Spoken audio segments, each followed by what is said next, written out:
so we're taking Sesame to the Sahara, which is a project that's been running, 3 people here representing it for quite some time. And we had one representation at Stepping Stones, the graduate conference last year, but the project's evolved and grown quite a bit since then. But just to say that's where we're going to be going this evening, but because this is a Sesame event, we like to always start with something that's in the body. And I hadn't a clue. Usually I've got a little idea from where the subject's going, what we might do in the body, and right up to about 5 minutes ago I thought, how on earth can we start? And then I saw this in the Sesame office. And I remembered that this is an African drum. And it was bought when 3 of us, Jenny Pearson, myself and Roger Wynne, were working for children who had been sexually abused in a community. And this was the start of each of the sessions. Every session started with this. And we bought this drum because it was like a drum, a small version of the one our founder, Billy, had. She has a great big African drum that's got kind of skins hanging off it and woolen cloths, and it's made of an oil tin with a skin stretched over it from her African family. So I thought, given that we're going to Africa, maybe we could start and just send the drum round the circle with a rhythm, in a good old Sesame way, and our name. And the only challenge being to take your time with it. There's a strange passing over from that outside world there into the Sesame space or the drama space that we all recognise.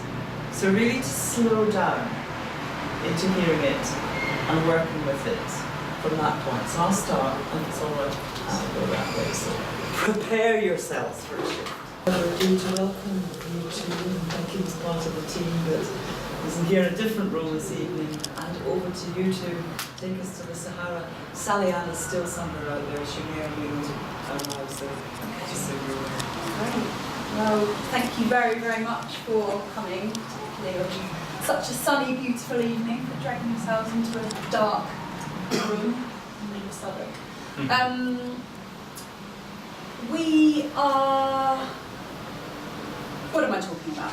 Right, this is very much a work in progress, this project. So we are going to split the evening through talking about things that we've done already and then things that we are hoping to do and how some of your knowledge and experience might help us and inform us in that. So the evening is going to look something like this, but we don't know, it might change. We're going to have a brief look at the politics and history of the camps, and then the history of the work of Olive Branch, and that's all going to be done by Becky. And then have a look at some of the 2 previous research trips from 2012. Then have a look at the future trip in this November, which is going to be for a month. And then there'll be a sort of over to you look at some scenarios, some of the problems that we're having, some of the sort of questions that we've got, and to see what sort of input you can have in that as well. So what would be useful as a starter is to hear a little bit, very, very briefly, about your relationship with Sesame, and also if you have done any work with autism. Those 2 things. So start anywhere in the room, just briefly tell us your minds, that would be invaluable to us in the sort of latter half of tonight. So thank you. So shall we begin with where it all began? Yes. Yeah, Becky. So I'm going to give you a brief idea of the Saharawi people and the refugee camps, but by no means am I an expert on the politics of the Saharawi plight. I can definitely signpost you if this is of real interest to you. We can definitely signpost you and show you where you can find out more information. So I will give you a little bit of a brief outline. In 1975, Western Sahara was actually a Spanish colony, and in 1975 Spain left Western Sahara, and for about 24 hours, the indigenous people of that country, the Sahrawis, celebrated their independence. But unbeknownst to them, there had been a deal made with Morocco and Mauritania. And within about 24 hours, Morocco was called the Green Army. Morocco sent in a lot of their just people by foot. It was civilians who just marched over, who walked over the border of Morocco into Western Sahara. And they were in their thousands, and they were followed by the military. So Morocco was claiming that this was not a military action. This was actually about a reclaiming of land that had historically been theirs, and the military were just there to look after their people. And at the same time, Mauritania moved in as well. I don't think they really understood how much the Sahrawi people knew their land, because they put up an absolute fight. I mean, during the Spanish years, there was a building of what was called the Polisario Front, and still is called the Polisario Front, which is the army of the Sahrawi people. That had been building over the years in the late 1960s, early 70s. So when this attack happened by Morocco and Mauritania, there was already a big, big following within the Polisario Front, the Sahrawis. And they put up a fight. And the fight was just quite unbelievable, because they fought on until 1991. So from 1975 to 1991, they were at war. And in 1991, a ceasefire was made through the UN. Now, in 1975, whilst the fighting was happening, they obviously couldn't go up to Morocco, they couldn't go down to Mauritania because they were being attacked. The only place they had, and you can see there's a very small area up there where there is entrance into Algeria. And Algeria said, we will look after you, we will offer you refuge if you come into Algeria. So the women and children fled to right there where you're pointing right now, to just outside of Tindouf. And it really is in the middle of absolute nowhere. And the camps then sprung up. There are 3 camps which are used for residential homes, but there's a 4th camp which is where all the governmental buildings are. So 4 camps in total. The last, what's it called when you count, when you do your count? Census. The last census was done around 1991. And it was estimated there was between 150 to 200,000 people living on the refugee camps. There are still a number of Western Saharan Sahrawi people living in what we now call the occupied territory. So what was Western Sahara, but is now Morocco. So that's it's the whole lot, isn't it? It's Yeah. this whole section. Yeah. Not the other. And not the the other. human rights issues that are going on at the moment in the occupied territory are just quite scary. There is not a lot of journalists, there's not a lot of stories coming out, so this is all kind of second and third hand that we're hearing about the treatment of the Sahrawis within the occupied territory. But in October 2010, we had just finished our first visit, and when we came back, there was a massive peace camps that was held in the occupied territory by the Sahrawi community, and that went on for over, I think it was about a month. And it was a peaceful protest, and after a certain amount of time the Moroccan government just sent in the police, and it was completely and utterly destroyed. And there are still people who have been arrested, they're still in prison, and they're not being charged, they haven't had representation, and we're not sure what's happened to some of those people. Noam Chomsky, actually months later, when the whole Arab Spring kicked off, actually was quoted as saying it began with this protest by the Sahrawis, but it's not documented very well, and we definitely here in the UK hear very, very little about it. So that's what's currently happening still in the occupied territory. This whole yellow area that you can see, this is the Liberated Zone. So this is Western Sahara, and it is liberated, and there are Sahrawi communities that live here. But the estimation from the Pentagon a couple of years ago, I think it was something like 50 million, it was something ridiculous, 50 million landmines. Don't quote me on that number, but it was a ridiculous amount of landmines that are actually in this occupied territory. And of course, when landmines are buried in sand, unlike soil, sand shifts. So wherever it is that they were planted, we have no idea where they are. There is, on the refugee camps, there is a human rights centre. And whenever we have visited, there has always been a young person who is there, who is recovering from the trip they have made from the occupied territory, and they have fled because of the persecution they feel they're living under, and they've fled by foot, climbed over the wall, and they've walked through this zone of landmines into the refugee camps. We have absolutely no idea how many people have actually tried that and not made it. So it's quite terrifying. The very first school that was set up in the refugee camps was known as the Women's School. And what's actually quite unbelievable about this community of people was they were nomadic people, illiterate, but when they arrived on the camps as part of the war effort, the women felt that it was their responsibility to become as educated as possible, to set up a state in exile so that when they reclaimed their lands, they would actually have a government in working. So the seeds of what we now see as a state in exile began with those women who were there, who'd fled from their homeland. So it really is quite an inspiring story.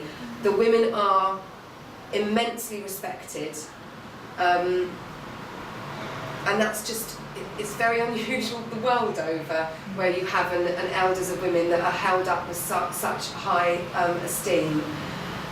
And they really do, in terms of the camps, the running of the camps, it's quite complex because obviously they've got no economy. All of their food is aid food, and the majority comes from Spain, because Spain do feel that there is a responsibility. They kind of drop them in it. So a lot of NGOs really do look after the camps. But there's also a lot of aid that comes from Italy, and the UK have very small pockets of groups that go over and work there, but I would say it's mainly Spain and Italy, and some, I know last time we were there, it was like Germany, Denmark, Sweden. So there are lots of different kind of groups over there doing work. But as I said, their aid food comes really from either Algeria or Spain. We're finding out more each time we go, because obviously there is we're building trust. And what the Sahrawis are quite used to are groups coming over to the camps, making lots of promises, because they're obviously very shocked by what it is that they witness when they're there, and then not coming back. So for us, one of the things that, from Olive Branch, the company's point of view, if we're saying we're going to do something, we really have to make sure we are returning and delivering what we say that we're going to do. And what that's doing is that's building a real level of trust. So each time we go, we're kind of being shown, the curtain's being pulled back a little bit further each time. And maybe that should lead me into saying how we got involved then. I run a community theatre company with a friend of mine called David. We're both creative directors of it, and we started it in 2008, but our work began in 2010 on the refugee camps, and we had an idea that we wanted to engage with the young people there, and we wanted to start a youth theatre company. And the idea is that we'd go over and offer a training, a theatre training, because theatre, out of all the arts, music is huge over there, poetry is huge, storytelling, but theatre isn't very developed over there. So we went with this idea of theatre. I had gone on a recce, I'd gone over for a week to see what it was all about, to meet young people, to see if this project was even really possible. Came back going, yeah, I really think this will go down well. But then went that September 2010, and we really didn't know what we were walking into. We went very open, as we've got a few ideas, but we'll see what that exchange is all about. And we ran a theatre training programme over those 2 weeks, and actually part of that was the young people bringing alive their own stories, because they were born on a refugee camp. So the stories about their homeland and about them arriving there belonged to their grandparents and their parents. And I've done a lot of work with refugees in this country, and we've always worked with the idea of looking forward, never looking back. But it felt right with this group of young people in this setting that actually we spent time stepping back so they could step into their own stories and own them. So they did the entire journey of fleeing from what is now the occupied territory into the camps. It was a really powerful piece of theatre. And we've now gone back and we've run 3 theatre projects. We're returning to do our 4th theatre project this November, and the idea has always been to create a theatre company over there, and we literally just go over and offer different skills and training, and we bring different materials and ideas, but that the company is running all year round. It's taken us 3 years to get to that stage. This year we'll be working with the first theatre company that is now kind of in place, and it's already started doing some work. So that's really amazing that that's kind of come into being.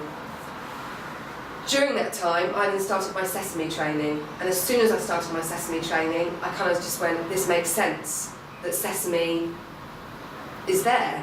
And actually, once I had trained, if I'm going, Sesame is going, because I'm there and it's within me, and if we as Sesame practitioners are going, it's there.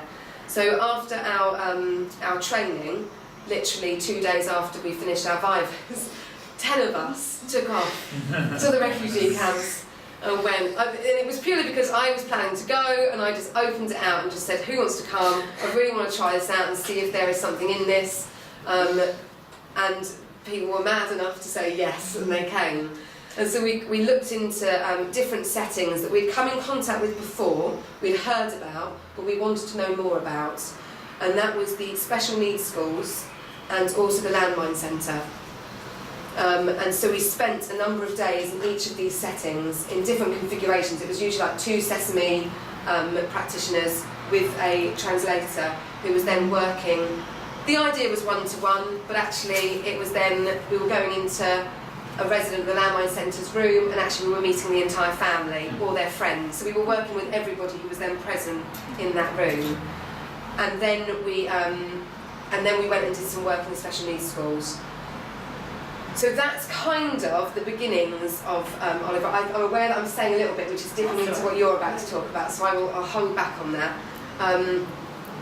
But each time we are building relationships which we feel are really important to go back and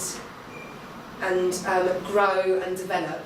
So we are kind of now running projects at once. The theatre project and the special needs project that we're here to talk about this evening will be running in tandem with different practitioners. So I'm returning to the theatre project because it feels like it's coming into fruition, and that was the original dream. So it feels right for me to go back into that for this year, and hence Fiona and Izzy then really wanted to get involved and lead on the special needs delivery. So I think I've said a lot there. Yeah. Are there any questions at all, just in terms of history and Olive Branch before? Because I know we're going to be giving a lot of information. Yeah. So if there are any questions, please ask.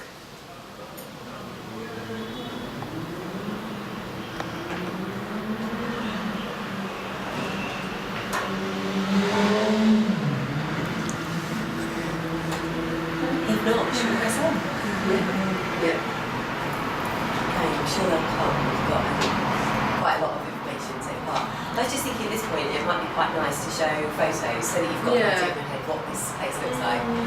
Before I talk a bit about our first research project, leading to personal projects. What's the current census of the people living in? Do we know how many? The last census was done in 1991, so but we're not sure. There's not like an estimate still? It's still around 200,000 people, yeah. I have a question for you actually.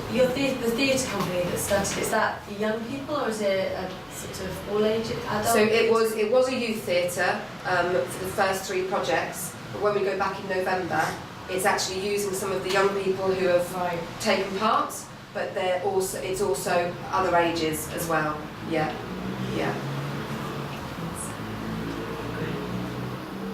Shall I move on for the time being? Because there might even be questions that come up as we flick through some of these. I feel a bit like a missionary this next bit. This is us on a camp. But it should help, I think, to give you a visual idea of where we went and what it all looks like on the ground. Just to introduce, they're not in order, I'm afraid, so I'll sort of talk through them a little bit. This was the group of 10 of us with some children that we were staying with that came with us, and it was a trip to the sand dunes, and we took a moment to celebrate the fact that it was the first arrival of Sesame in the Saharawi refugee camps. Right, they are a bit mixed up, I'm afraid. This is the inside of a classroom of one of the special needs schools that we'll be returning to. And something to notice now that we will come back to later on is the way they've decorated the classrooms, but more than that, the stuff they've hung from the ceiling, which are soft toys, a lot of which we think may well have been left by previous NGOs. It's just an image that you might want to hold in mind for later when we discuss different ideas. This is one of the teachers, and interestingly, I only realised this today, they all wear white lab coats, don't they? Which is an interesting feature. So you can see they're relatively basic, there is some furniture, they're structured buildings, they work as a space, but there's not much there. You have to look quite hard at this, it's kind of a busy photo, but these are images from one of the schools made by the children or about their lives, and what's striking again, I think, is how often the Saharawi flag pops up in all of these images. They've drawn, I'm making it bigger and bigger. In all of these images they've drawn the tents, which are the sort of triangular structures, which are their nomadic tents that they brought with them into exile. And trees, which is again a bit staggering because it's the middle of the desert and there is no foliage whatsoever. But on every image, the Saharawi flag, which is a hugely important motif for these refugees in exile. So this is another photograph of some of the children that we'll be going back to work with in a separate school this time. This guy on the right is he's a guy called Castro, and he is one of the very first founders of, well, he is the founder of his school, which is just known as Castro's School.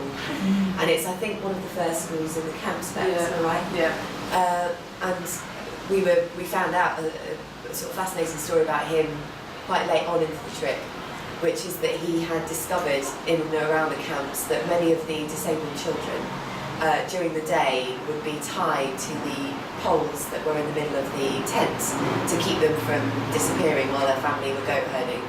And in a terrible fire, a number of children died because they couldn't escape, and this triggered a moment for him to do something about these children that were being ignored during the day. So he founded a school and just drove around with a jeep that he got hold of for weeks and months, starting with a class of around 6. And there are, I think, around 80 children altogether that use the school, not all of them daily, but that use the school from time to time. So he's quite an inspirational character. This is a group of the 10 of us on the first trip, which was February last year, holding a Sesame supervision session for ourselves inside these tents, these amazing tents that the families live in and that are used for all kinds of community activities. And I think you can see we're working with images as a way of reflecting on what we discovered during the day. So we tried as far as possible to bring Sesame right into the heart of that work in the first research project. This is an image of the dunes. Now this is actually a bit further away from Sahara, which was the refugee camp that we were staying on. But you get an impression of the aridness of that land that they are occupying in Algeria at the moment as refugees. There really is nothing there. And all the water on the camps is provided by the UN in tanks. It's a completely barren land. They do herd goats, they keep cattle, but they can't grow food, obviously. So yeah, it's quite Star Wars territory.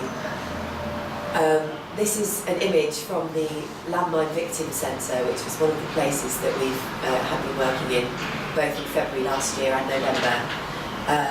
And it's an image painted by one of the residents of the centre, showing residents with their various disabilities as a result of landmine injuries. And quite striking about this image, I think, is that it's so far away. I think in the distance is the idea of the other camps but the centre itself is in the middle of absolutely nowhere, and actually built where it is because there was a waterhole. I think, am I right, Bex? Yeah. There's a waterhole in that part of the desert that made it easier for them to. And they were worried when planes were coming over that they would fire down, so they removed them from any of the camps. So it really is very isolated. Yeah, yeah. Right, this is quite dark, but this is taken from the inside of one of the jeeps that we are given to use when we were driven in when we were in the camps. But this is actually filled with children that are on their way to Castro's school on one of the days that we were working in the school. And at the final head count, over an hour and a half journey that started at about 8 o'clock in the morning, I think the jeep was finally filled with 26 children, and it was quite the hairiest journey of my life. But that's just a very practical example of needs on the camps, just a really basic need for more transport and drivers that would pick up the children from around the camps, which is quite a vast area. So that's what Sahara looks like from a slight height. You can see here, these are the tents that they've brought with them, these structures that we spent our supervision sessions in. But there are also a number of quite low-rise stone buildings, and these sand buildings, and these are schools, but also belong to the families. Most of the families have a courtyard and small buildings around the tent. This is the sort of condition of the roads around the outskirts of the camp. Flicking through a bit more quickly now. This is from another of the schools again, I think, and is a technology room where you can see some of the older students are encouraged to make artefacts that can be sold to passers through of the camps around the Saharawi struggle. So there's lots of these flags again. This is a model of the camp.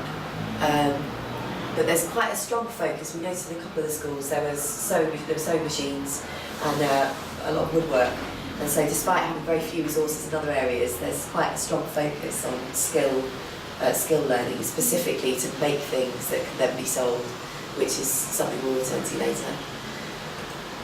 These are the resources that we brought with us on our first trip, all laid out, just to give you an idea of the sorts of things that we began to work with back in February. And that's something else we'll talk about a bit later. I'll hold that image in your mind. It's another image of us in a movement supervision session in camps. And these are the artefacts I was talking about. These are the postcards and dolls that were being sold in Castro's school, all of which are made by the children and sold to people. And I think we never quite got our heads around this, but I think the money that's raised from the sale of those goods goes a little bit directly back to the families of the children, doesn't it?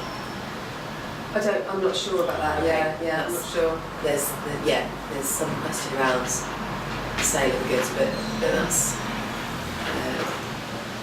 And this was a gentleman inside the Landmine Victim Centre that we had a number of discussions with on both February trip and November trip, and it's a pretty bleak picture, but it gives you an impression of what the insides of the rooms of the Landmine Centre look like and the resources they have available.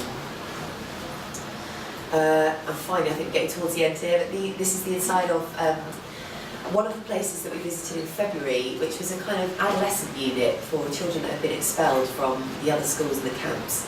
And there was a mixture of children in that setting. Fascinating though it was, I think we felt in the end there wasn't enormous scope to work there immediately.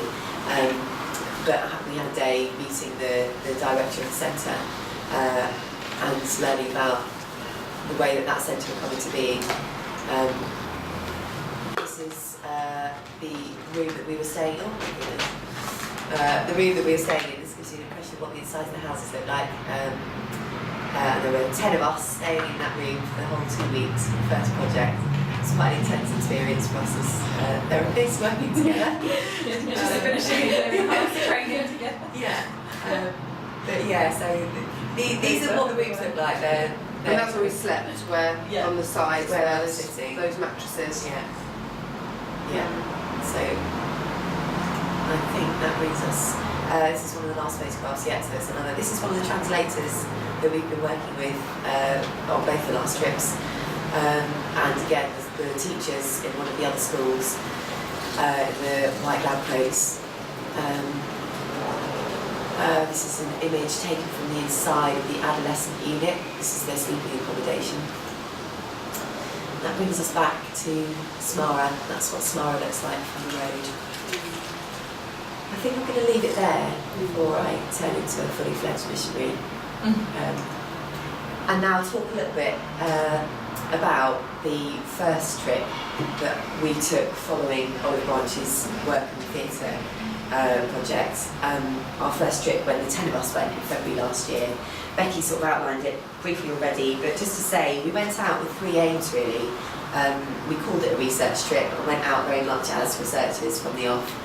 And our aims were to find out how Sesame would translate in another culture, whether it was culturally viable, with all the implications that intercultural work includes, and most importantly whether it was needed to find out whether, despite the theatre project going from strength to strength, whether therapy actually had a place or not.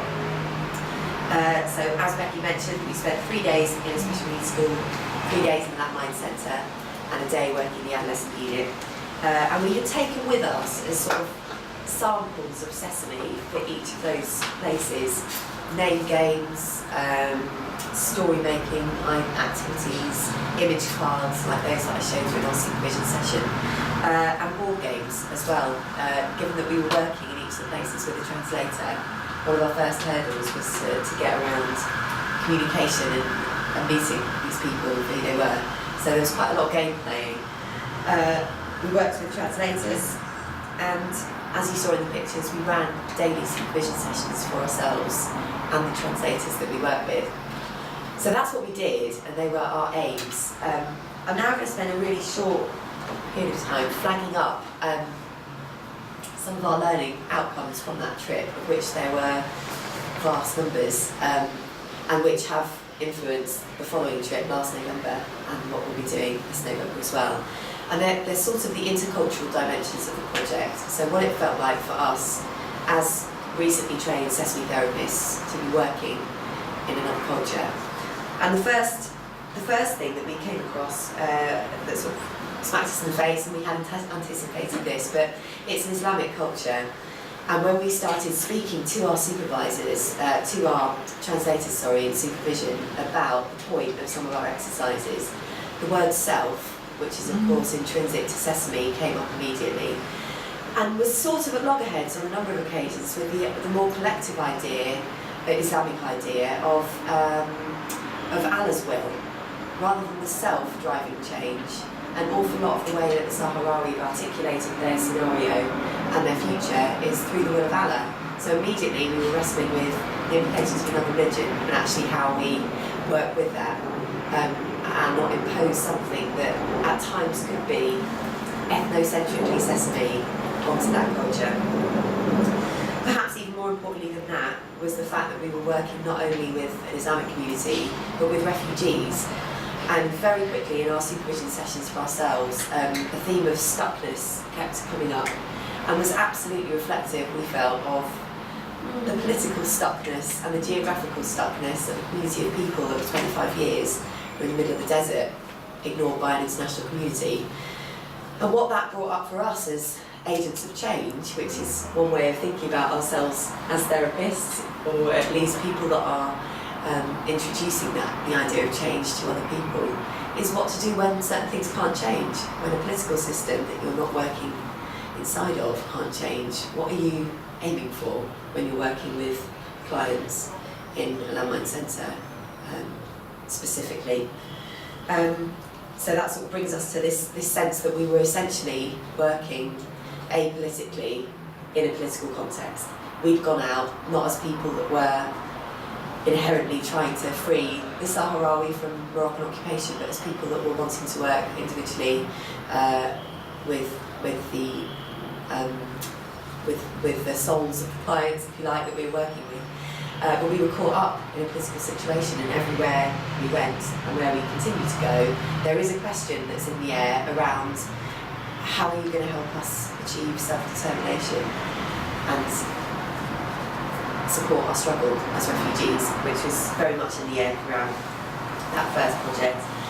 And then just two more practical things. Practical challenges were the sort of whole nature of working with a translator as a therapist.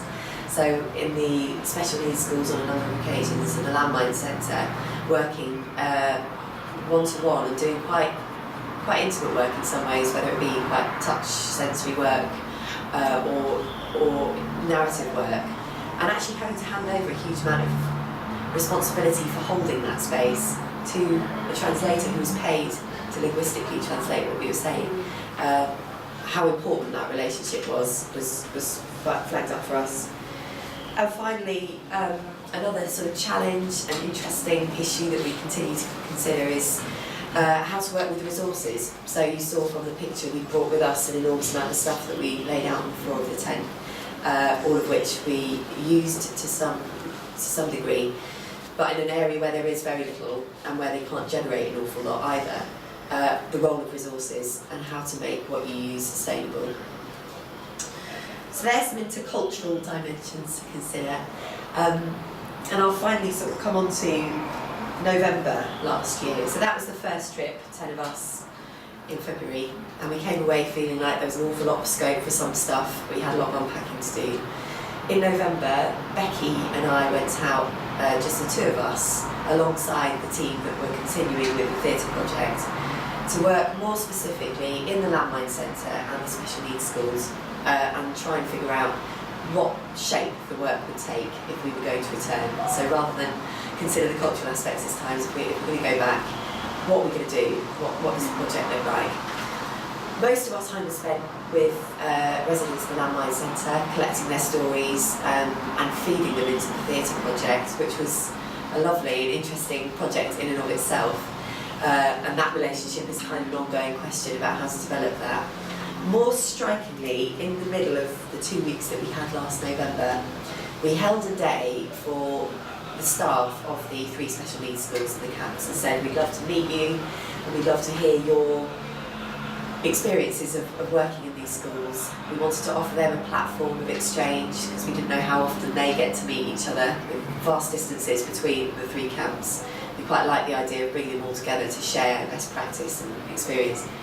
And it was quite a turning point for us because I think it might have been one of the first times that we had, for that specific trip, sat back and said, this is an absolutely open platform, we have no idea necessarily where this is going to go, what are the challenges that you face, and what out of what we do might be useful. And it was a really incredible day for feedback and a sense that there was an enormous need for support. And two sort of main learning points came out of that day, which were that they were very lacking in resources, very lacking in resources, sort of theoretical resources for how to understand the children they were working with, and practical resources. That there was also a question around diagnostics as well, but more than that, they had an influx of children that were autistic, and that autism was a relatively new concept in the work that they'd been doing that they had little knowledge about. So we went away and were in fact invited by the Ministry of Health, which is a sort of part of, it's a group in the Polisario government, to have a meeting with them, and they invited us back and said, we want you to come and run a training programme that will address some of these issues that the staff are raising, which is, I think, where we've got to for the November project. Yeah, that is the research wrapped up. Are there any questions about, so that's the past, and then we'll talk about the future, but any questions so far about any aspect of, might not be, it might just be in a way. I'd be interested in this thing you said about the self. It's so important, isn't it? This, that we go out, and it's not just Sesame, it's the whole, I think our culture is very much driven by self-actualisation rather than collective. Yeah. How did you get around that with an interpreter who would not understand the kind of language you were using? How did that interpret? The translators we're working with, we have a relationship with Zorgan, and that he is our Saharawi family, which allows us a very, very open dialogue So we are able to ask questions in a way that perhaps I wouldn't be able to ask those questions of somebody else that I know within the camps. And actually, he then got Shaka involved, who worked on, with us as a translator, as one of the translators when we went over, the 10 of us, and he returned in November. And Shaka is one of Zorgan's best friends, and he's been involved in working with the disability on the camps for years. That wasn't to say that those discussions were easy. They were very clunky, and they were uncomfortable at times, and it brought into question a lot of our personal issues around faith.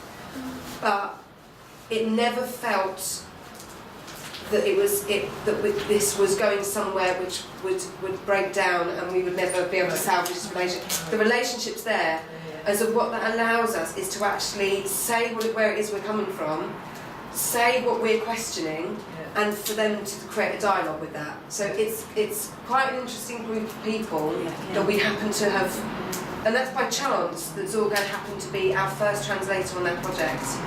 We could have easily had a different translator whose just mind and being worked in a very different way. So I think we've been lucky. Incredibly lucky, it's incredibly dynamic, isn't it? But there's another sort of layer of it being incredibly complex, is the relationship with Allah and sort of serving Allah, but also serving the war effort, and that is the kind of main drive for everything there. So even in terms of working with special needs, the idea that you're working because everyone needs to be up and running for the war effort rather than needs to maybe have a different way of communicating within the community or be accepted in a different way in the community. It's very much driven towards the effort. So you've got those sort of two things. It's a very forward-thinking Islamic community. They really do believe that their relationship with Allah is between them and Allah. Of course, you've got different degrees of religious kind of forms on the camps, but as a general, it really is about the personal relationship, which allows discussions to happen. Wasn't it? Yeah. When Shaka explained that was a specific sort of feature of the Islam in that culture, that was a way of saying, no, that does translate somewhere else. The idea of having a very, very personal discovery of what's inside, that worked, didn't it? Yeah. But we needed to have a sort of level. Yeah. And because the rights of the women are central to this community, divorce is not something that would be shunned. If a woman is in a violent relationship, this would not be seen as something that she has to put up with. So it's very forward-thinking in many aspects of the community, which again allows this level of conversation to happen. But as I say, not that it isn't clunky. Do you mind if I put the lights on for a bit? Will that be right? Yeah. I can't see anything. And also questions about how we sort of adapt and change the Sesame approach as well. How flexible is it in terms of sort of fundamentals or things that we took as fundamental before we went out? Actually, we can work with this and change and move around. Any other?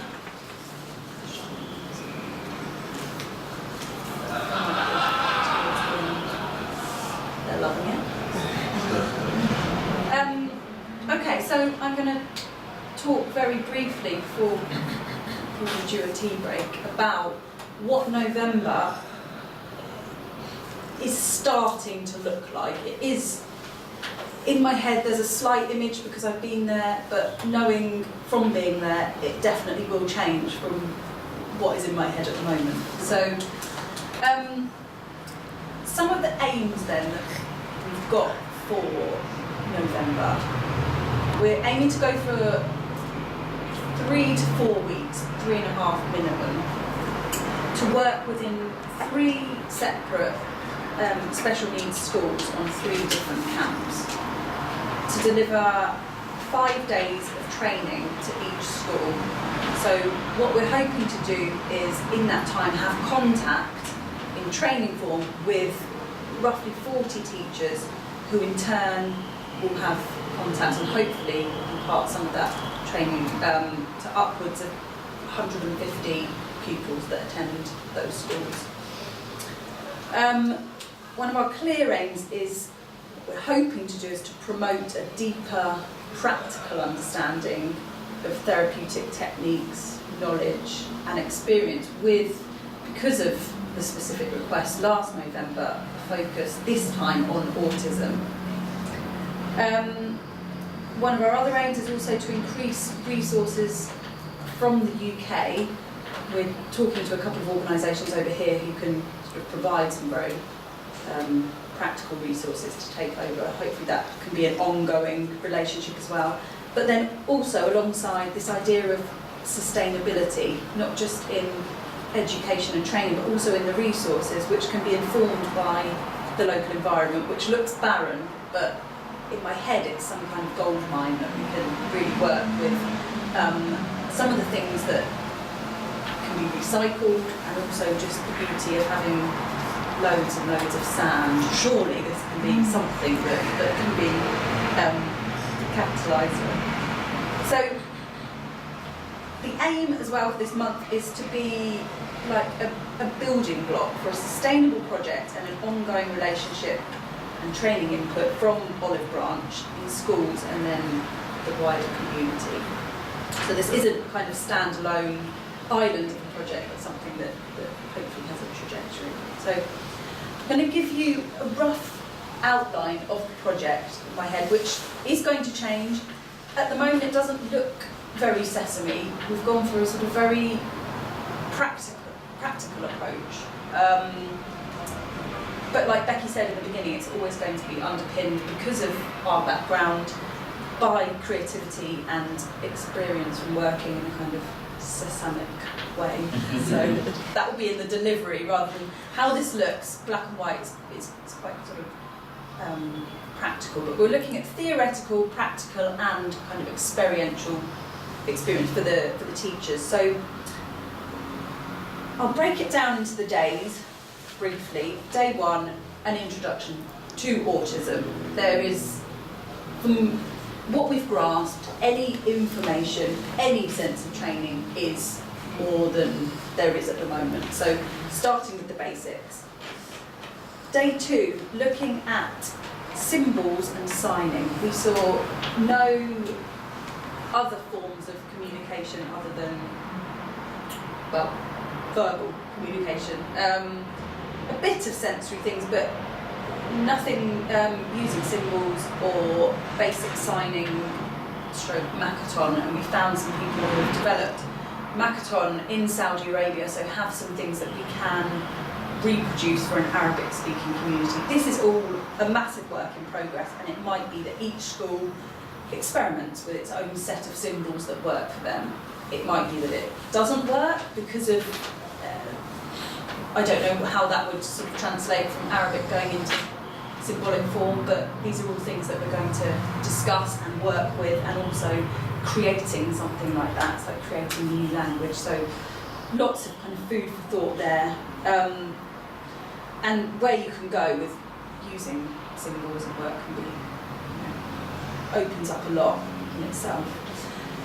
Day three, looking at relationships, interaction and engagement.